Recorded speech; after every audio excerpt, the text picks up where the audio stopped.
Hello everyone and welcome to another video and welcome to my BMW. But today we are not reviewing any car, but I thought why not review even products related to the cars, because yeah, I've already done so many reviews and let's get started with that too. So I've gotten the first product for you, which is this, the Seicane Dash Cam slash infotainment screens, because it's got so many features in this. And in fact, you got Android Auto, Apple CarPlay, all of that wireless. And not just that, there are also reversing cameras and a dash cam. So this is a very handy device if you're looking for an upgrade to your car, especially if your car does not have any infotainment screen, a fancy one, and you're looking to convert into that. And plus it also adds the reversing camera. So this is a very good product for that. And wait till you hear the prices of this product, because that is one of the best thing about this thing. Of course, other bits are. So without wasting much time, let's start reviewing this Seicane Dash Cam. First, let me show you what are things you get inside this box. So this came as it is. Like, there was another box that was shipped with this one. So when you open this, you just open this up, and then there is this foam sheet, and then inside of that you will see the main screen, which is a 10.26 inch colorful display that has been given, and it's in the landscape fashion, so that's like sits very well on your dashboard and doesn't become a taller thing where it will start obstructing your view that way. And the build quality is rather nice. I really like that. And to be honest, there is also like a lot of things that are given on this screen itself. So there is this power button that has been given. There are two speakers. I'm going to come to that, why there are more speakers given on this. And then there is this camera that has been given on this one. So that's an adjustable camera, so you can adjust different bits on this one. And out here you will see the double-sided tape that has been given, so you can mount it on your dashboard directly out here. So yeah, that's rather easier. And then this main screen, and the stand on which it sits, it's also pretty flexible like this. So if you want to mount this on your dashboard, which is slightly curved, then even that is also possible. And let's remove this sticker first. Ooh, that's one of the best things. And then even in the back, and yes, then we are done. And there are more ports which are given out here. So those ones are your power supply, which is a type C port, and there is also an AV in port. There is also the slot for your memory card, and there is also one more GPS which is given, so you can mount an antenna outside the car in case you're going to be using the inbuilt maps which are given on this thing. But yeah, anyways, you're going to be using Android Auto and Apple CarPlay, so GPS is sorted in that sense, so you don't have to put an additional antenna outside your car. And in terms of, as I said, the build quality is rather good. And when I press the power button, there is the battery on this thing. It powers up for some time and then yeah, it switches off. I don't know how big the battery is on this one, because there's nothing mentioned on the website. I tried to find it. So yeah, let me put a card also, which is a micro SD card that you can use on this thing. So the slot is, as I said, given in the back, so I'll mount it in here. It's taking a little longer than usual. And this is, by the way, the first time I am also opening this product, because I wanted this to be as original process as possible, so then you guys can also see what's all there in the box. But anyways, I'm gonna mount this card also soon, and then I'm gonna be showing you all what's inside. And other bits that you get inside the box are these cables. So this is your camera, additional camera that has been given, that you can use as a reversing camera also. And then not just that, there are also screws which are given for this thing. So that's pretty thoughtful that they've thought, like, yeah, you're going to be using these screws to put up this camera. Now if you notice with this camera, there is also this red color wire that has been also provided, and it's got like a loose end. So that's basically when you're connecting this camera as a reversing camera, you can connect this to your reversing light. So this will power this camera and automatically the feed will be shown on your screen. So it's for that this red wire has been given. So that's there. There's also this auxiliary wire that has been given. I'm going to come to that. Here's the auxiliary wire, and then there is this power cable. So this one slots into your 12-volt power socket directly, and this one is your type C port that powers the screen, and then there is this auxiliary port. I'm going to come to that, why it's used for, and there is also this USB port that you can use to connect your devices to the screen, or also you can use this port to charge your phones or anything. So even that has been given, so you eventually even increase one USB port while using this cable. So yeah, let's get started with plugging in everything, and I'm gonna show you directly what all things are plugged and start the system and show you how to use that whole thing. Right, so now I've hooked up this screen with all the power supply and also this extra wire that you see, that is for the camera, the rear camera, and it goes from under the seat from here and goes in the back, as you can see that wire, and it's been mounted exactly in the back. So I will show you the view in a bit. And there are also these extension cables that you get when you plug in the power supply. As I mentioned, this is your aux, this is your USB, so that also hangs on the side all the time, so that's also pretty handy. Now the problem is I already have a screen in here, and I also have the reversing camera, but I'll still show you the reversing camera on this because I've also found another useful feature of that camera that I've put in the back. I'm going to tell you later, but yeah, the screen, then there is no point in mounting it anywhere. So I've just, for the demo purposes, I've kept it here because this is ideally the position where you will put your screens. So let me fire up this screen first by pressing that power button and show you how to use this screen, and this is the first time it's loading.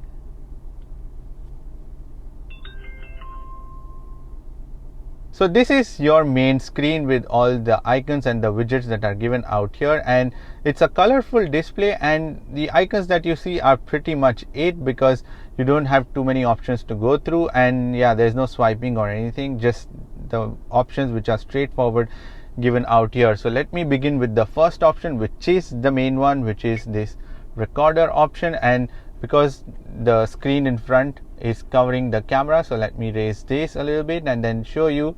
Yeah, that's the quality of it. It's up to 4K recording capabilities that you get from this camera, and also, as I said, I've mounted another camera in the back. So yeah, that's the view that you get from the rear. So this is the first view. Again, let me raise it and show you. So this is the first view, and that is the rear view. So you can get to see both the views out here from this screen, or you can choose which one you want to see. So let me go back into that same one, and at the bottom you would notice there is a recording feature, so you can record that. So SD card needs to be formatted, so which is why it's not recording on that card, but it would store out there on that one. Then there is the photo clicking. If you want to take a photo at any point of time, then you can even lock the SD card. And then there is this microphone button, so if you want to record the sound of this recording inside the car, then you can press that. And then this is the switching of the different view options. So when you press that, this is in the front. Again, let me raise it. Boy, this is inconvenient a little bit. Yeah, I should have thought through. And the next option is your rear view. Again, yeah, this is also pretty good quality, I would say, and pretty decent for a camera that you have to wait for the pricing, because for that price, yeah, this is a bargain.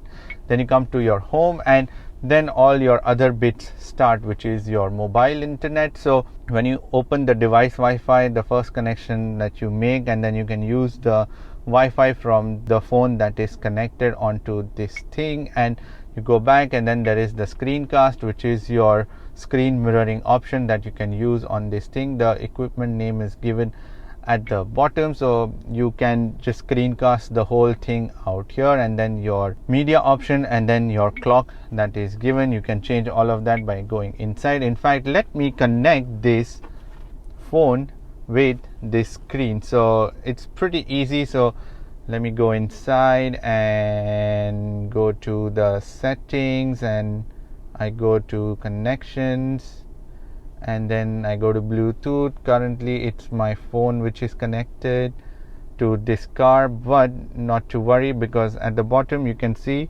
A4E and the device name is also the same. So let me come to that, which is A4E. So when I click on that, it's currently pairing now. So yes, I'll say pair, and now it's connected for calls and audio, and it's also connected to my car also. So let me disconnect this. So yeah, you can see there is already an Android Auto prompt on this screen also, and also on my phone. So let me just put this phone away and let's continue. So voila, you have the Android Auto. So this plays the songs also, because obviously it's connected to the Android Auto, so everything it would start playing. And yeah, you can use your maps, you can come out again. This half screen, I'm gonna come to that, why it's like that. You can even change that from the settings. So this is basically, now you have the media option and also the screencast option, which is your Android Auto, the Apple CarPlay, both wirelessly connected. Look, there is no wire, literally it's just connected directly to this screen. So let's move down at the bottom. Then you have the FM option. Now you see this frequency out here, and you also see the audio out option. So that's currently the speaker. So the speaker that you get on this, it's from where the music is usually blasted out from, or whatever warnings and everything. But you can change that to FM, auxiliary, or Bluetooth. Now Bluetooth is again, your phone is being connected, so it's the FM using which you can connect to this car system. So now I'll set the frequency of this device to 87.5, and also on my car it's 87.5, and I have some music that I can play now.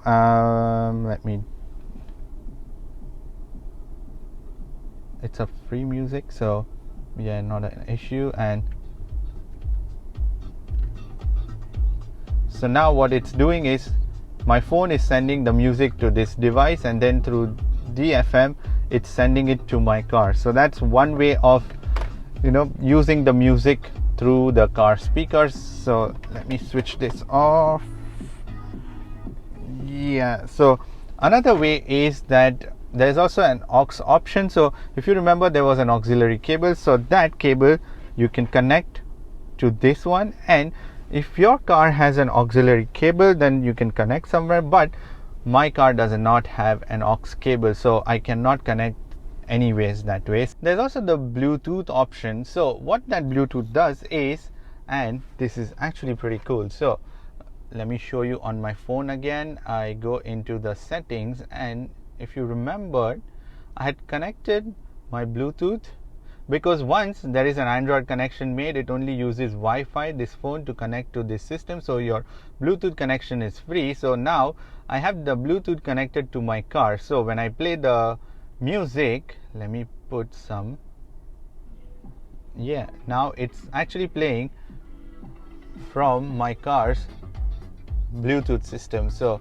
now I can use this screen, plus I can use all the benefits of this and also enjoy the music because it's being used from the Bluetooth of my car. The next option is your Bluetooth. So right now the remote device connected is my phone to this device. You can disconnect or you can switch it on and off. And the next option is your replay. So your replay is basically whatever is being recorded on that car. You can basically see the clips out here. So whatever clips this camera is recording, you can see that. Then the brightness option, straightforward, you can just click, and the super bright mode is this one, so 4 levels of it. Then the next option is the settings. So that's basically the detail settings where you can adjust everything that is displayed on this screen. There is also a manual that has been provided to control this screen, so all the options and everything is in here, but who needs that, because I'm going to be showing you everything in detail, how to use this setting, so that you don't need the manual. So the first option is your mobile link, where Apple CarPlay, Android Auto, all these options are given. So basically when you connect the phone, what's the first thing that it should do? So for me it's Android Auto. Then the CarPlay position, so left, remember this was on the left side, the CarPlay, the Android Auto, sorry. So I can change it to right. I can also change it to the full screen. So the system will restart, it says. So let's just wait for it. So once we go back, yeah, it would just automatically restart. So let it restart and then see. Basically then we should have a full screen Android Auto on our screen. So yeah, this brightness of this screen is really good. So let's just give it another second. So once I go into the screencast, yes, it's still not connected. So let me check my phone. It's still kind of building up the connection, so it takes a little while, like a few minutes before it would start working. Yes, now you see the Android Auto is now connected. So now you have the full maps and your screen on this side. You can even switch to the menu mode for this and the maps on the other side, or there's also a swiping option in here which I saw. So that shows you the songs and everything that you're playing and this main screen. So you can even go to the menu. Oh yes, so when you press the maps option, you get a full screen map. Now this is brilliant because then you can use the entire maps. Then we go back by pressing this menu option, or you can just press this home button and come to the main screen. And then let's continue with the settings. So then you have the HD resolution. So you want the 4K 2.5 1080, whatever resolution you want of the cameras. Then the loop recording, basically how many minutes it should record before saving that clip. So 1 minute, 3 minutes, 5 minutes. There's also the G sensor, so it would automatically save the files in case there is an accident or anything. So how much you want that, so that impact, so low, high, middle, all of that. Then there is the car OSD. Then there is the screensaver that you want after a minute, how many minutes, setting guidelines. So this is basically the camera that has been mounted in the back. You can adjust the lane markings that are given out here, so you know precisely how the car is in the back or whatever object is in the back. So you can set it up like this. So this is also another cool feature. So you can adjust the guidelines that are given, so in case the camera is mounted up or a little lower, so accordingly. Then the back camera mirror, you want the feed to be mirrored or not, because sometimes you just flip the camera and use it. Then back camera flip, so even that's an option. Then the language, time setting, date format, Wi-Fi switch, so you can switch off the Wi-Fi from here, your Wi-Fi info. And there is another cool bit which is this. So there's an app that has been given, so I'm going to come to that. Then there is the SD format, reset, factory version, and the version that you're using on this device. So that's your entire screen functioning from here. So I had mentioned that there is an app, so you can basically scan that barcode, and I've already actually downloaded the app here. So let me show you on my screen out here. Where is it? It's here. It's called the Road Cam. So when I press that, you can go into this, and because it's linked with the Bluetooth, so all I have to do is just press this and I can get the feed of the cameras, because there is no SD card that has been put on the device, so which is why it's not showing the feed. But otherwise it would populate all the videos for you from here, and all the angles, the front and also the back ones, all from here. So you can even control this using the app, which is also pretty handy. There is record option and everything on this thing. So yeah, this thing is an absolutely amazing thing for the price. Now let me come to the price, because this thing comes for $100. I'm not even kidding. You get $100, this colorful display, you get this camera in the front and also in the back, you get the different connectivity options. You can even use, as I said, this USB port to charge your phones and everything. And if your car does not have any of these functions, then this is one of the best things that you can do. And that is just so easy to use this thing, because it's simply plug and play. You just put everything, all your connections out here, you plug in the wires and you switch on the screen and everything is there for you. There's also an app with which you can use, plus you have the Android Auto, Apple CarPlay, which just makes your car so much more modern and up to date. So in that sense, this is pretty good. It may be slightly laggy or sometimes here and there, or a bit of a jerk here and there, but for what it does at that price, and you get the 4K quality, this is an amazing product. So make sure to check these guys out. I'm going to put the link in the description down there, so if you're interested you can head over and check this product out. Now my car already has a reversing camera and it's connected to this screen, so there's that extra camera now that I have gotten, which is again showing me the rear feed from here. So I got another idea, and to use this camera in a different way, and if you looked on your screen, I can use it as a baby monitor. Now I'm sure if you have a baby, this is a pretty handy feature, and not just that, you can even scroll. This is what I found. Yeah, so now you can see both the views, the front view or this view, or you can just even swipe and see this view where the baby is sitting here. So that's another useful feature of this camera. In fact, I found this more useful than anything else, because then I don't need the front camera. I just need this camera where I can monitor the baby, and even if I want to just go to the other view, it's very easy to swipe around. So let me know, how cool is this idea to use this as a baby cam inside your car? Anyways, that is pretty much it for this video. Give this video a thumbs up if you've liked it, and also let me know if you've liked the product review like these, and if I should get them more on the channel. And also keep suggesting me any other products that you want me to review, and I will make sure to get them too. If you want to subscribe to my channel, then you can click here, and if you want to watch more videos, then click here. I shall see you in the next video. Bye bye, take care and stay safe.